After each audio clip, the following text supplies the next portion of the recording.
बिस्मिल्लाहिर्रहमानिर्रहीम। अस्सलाम वालेकुम students, hope you all are doing great. Last video में हम लोगों ने कवर किए थे 5 इडियम्स और मैंने बताया था कि नेक्स्ट वीडियो में हम लोग जो इडियम्स कवर करेंगे तो the first one is cut to the chase. मैं कोशिश करूँगी कि इस तरह के इफ़ेक्ट ला सकूँ कि आप उसको यानी विजुअली जो है वो भी उसको याद रख सको। जिस तरह कि आप ये देख रहे हो, सीज़र जो है वो कट कर रही है। तो अब अगर हम लोग रिटन वे में देखें तो टू कट द चेज़ का मतलब होगा जल्दी करना, यानी टाइम ज़ाया किए बगैर जो मेन पॉइंट है उसकी तरफ आना। ठीक है, to hurry up and get the important part without all the details. अब यानी लंबी लंबी डिस्कशंस करने की बजाय आपका जो मेन पॉइंट है वो सबसे पहले जो है कवर होना चाहिए। तो आप एज एन इंस्टेंस जो है वो लिख सकते हो। फॉर एग्ज़ाम्पल बी आप कह सकते हो और for an instance B word use कर सकते हो। I don't have much time so let's just cut the chase. ठीक है, और हम मेरे पास इतना वक्त नहीं है कि हम ज़ाया करें, तो यानी जो है सीधा मुद्दे पे आओ, उर्दू में आप इस तरह कह सकते हो। अच्छा जी, to beat around the bush, ये इससे मिलता जुलता है लेकिन थोड़ा सा डिस्टिंक्ट वे में।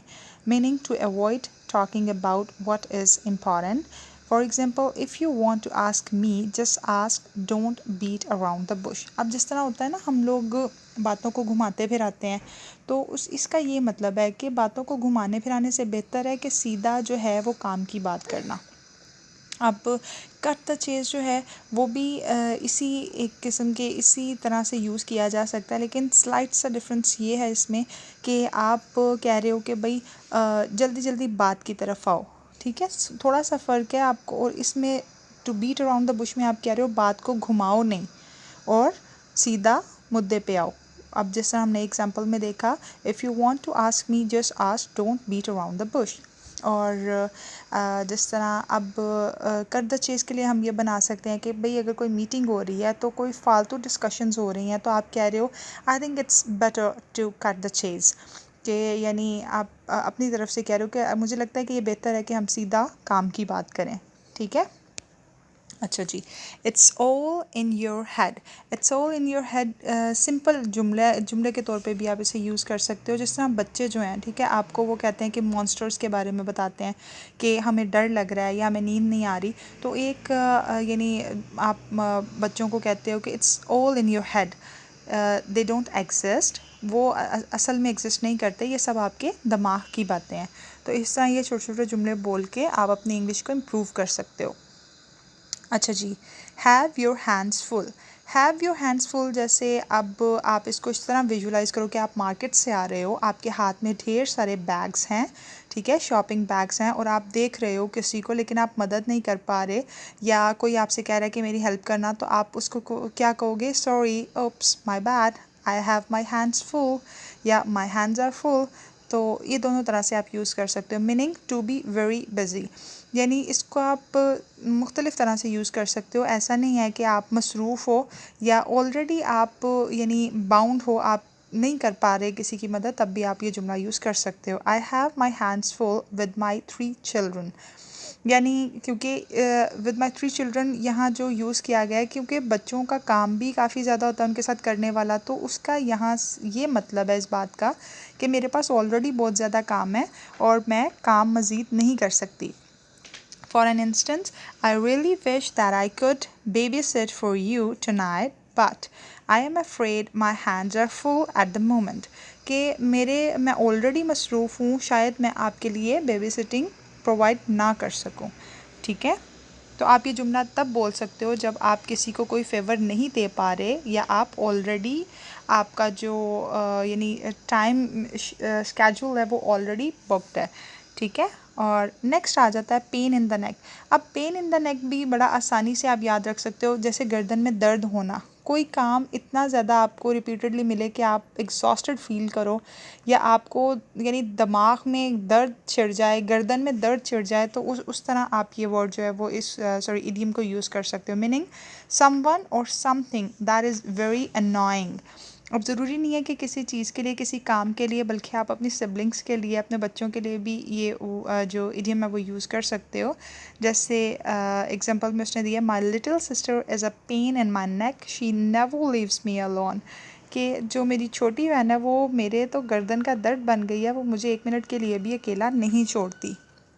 मुझे ये इडियम पढ़ते हुए अपनी छोटी बेटी याद आ गई है, Ayesha. She is really a pain in my neck nowadays.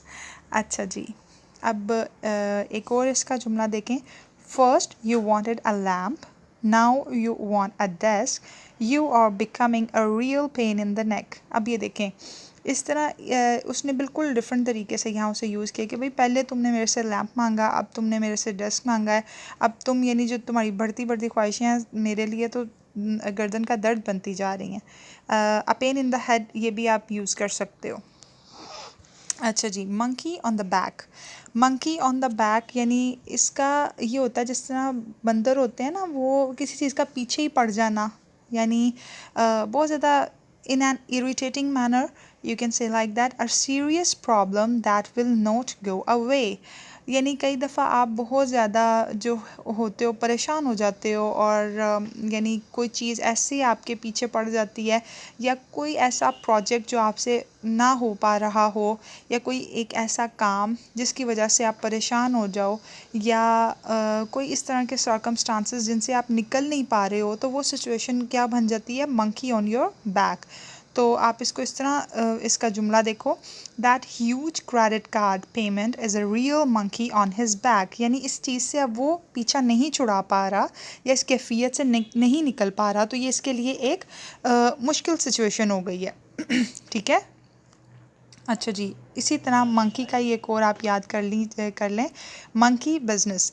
Monkey business यानी ऊट पटांग की बातें, ऊट पटांग की हरकतें, बेतुकी सी हरकत और बेतुके से जो हैं वो डिस्कशंस, उनको आप कह सकते हो।